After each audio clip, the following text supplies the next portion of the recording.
Hello আমার প্রিয় ছাত্রছাত্রী বন্ধুরা, আমি তোমাদের অমিতাভ স্যার। সবাইকে আমার YouTube channel practical and theory ক্লাসরুমে স্বাগত জানাচ্ছি। আজকে তোমাদের জন্য একটা হ্যালাইডের পরীক্ষা দেখাবো, সেটা হচ্ছে ব্রোমাইড লবণের পরীক্ষা। আমি এখানে সোডিয়াম ব্রোমাইড বা NaBr নিচ্ছি, সেটা অবশ্যই ড্রাই টেস্ট দেখাচ্ছি। এখন আমি সলিড অবস্থায় নেবো এবং একটা ড্রাই টেস্ট টিউব নিয়ে নেবো, শুকনো টেস্ট টিউব নিয়ে নেবো। যাই হোক, এই NaBr নেওয়ার পর এর মধ্যে আমরা যোগ করব কনসেন্ট্রেট সালফিউরিক অ্যাসিড। যোগ করবার পর কি ঘটে দেখো, তারপরে পরবর্তী টেস্টে আমরা যাব। তো আমি কিছুটা NaBr নিয়ে নিচ্ছি। এটা সাদা বর্ণের, একদম পুরো নুনের মতো দেখতে একরকম লবণ, সল্ট। এটা আমি টেস্ট টিউবের মধ্যে নিয়ে নিলাম।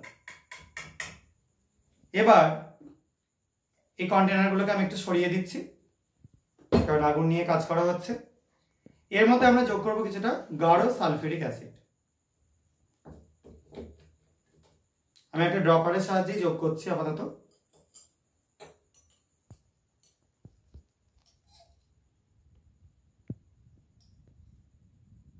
এবার যোগ করবার পর দেখো সলিউশনটার কালারই অলরেডি দেখতে পাচ্ছ, আস্তে আস্তে ইয়েলো হয়ে যাচ্ছে। এবং আমরা একটুখানি হিট করব এটাকে। অ্যাসিডের কন্টেনারটা একটু সরিয়ে নিয়ে এটাকে হিট করতে শুরু করছি।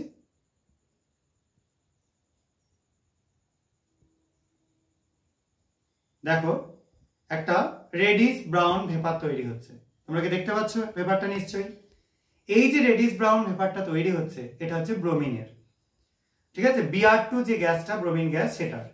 এবার যদি আমরা দেখো ধোঁয়ায় ভর্তি হয়ে যাচ্ছে চারিদিক, আমরা যদি পটাশিয়াম আয়োডাইড বা Ki এটার একটা সলিউশনে একটা কাগজকে ডুবিয়ে নিয়ে, ব্লটিং পেপারকে ডুবিয়ে নিয়ে দেখো এর মধ্যে ধরছি,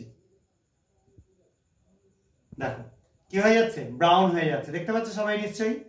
এবং গ্যাসটাও সবাই উঠছে কন্টিনিউ, দেখতে পাচ্ছ যে গ্যাসটা উঠছে সেটা ব্রোমিন Br2।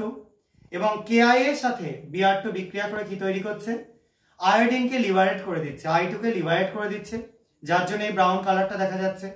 এবং নিজে KBr তৈরি করছে এই পেপারটার মধ্যে। তাহলে তোমরা যে গ্যাসটা দেখতে পাচ্ছ, এটা হচ্ছে ব্রোমিন গ্যাস। আর এই গ্যাসটা, এটাও কিন্তু শ্বাসরোধী একটা গ্যাস, জীবাণু ধ্বংস করতে সাহায্য করে। এবং আমরা ব্রোমিন সল্টের অন্যতম একটা ড্রাই টেস্ট হিসাবে এই টেস্টটাকে নিতে পারি। এই টেস্টটা দিয়ে কিন্তু খুব সহজেই ব্রোমিন সল্টকে আইডেন্টিফাই করা যায়। তো আজকের মতো তোমাদের এই ভিডিওটা এটুকুনি। কারো যদি কোনো জায়গায় কোনো অসুবিধা থাকে তাহলে কমেন্টে জানাতে পারো। এবং যদি তোমাদের এটা ভালো লেগে থাকে চ্যানেলটাকে সাবস্ক্রাইব করবে এবং তার সঙ্গে সঙ্গে ভিডিওটাকে লাইক এবং শেয়ার করবে। আজকের মতো এটুকুনি, বাই।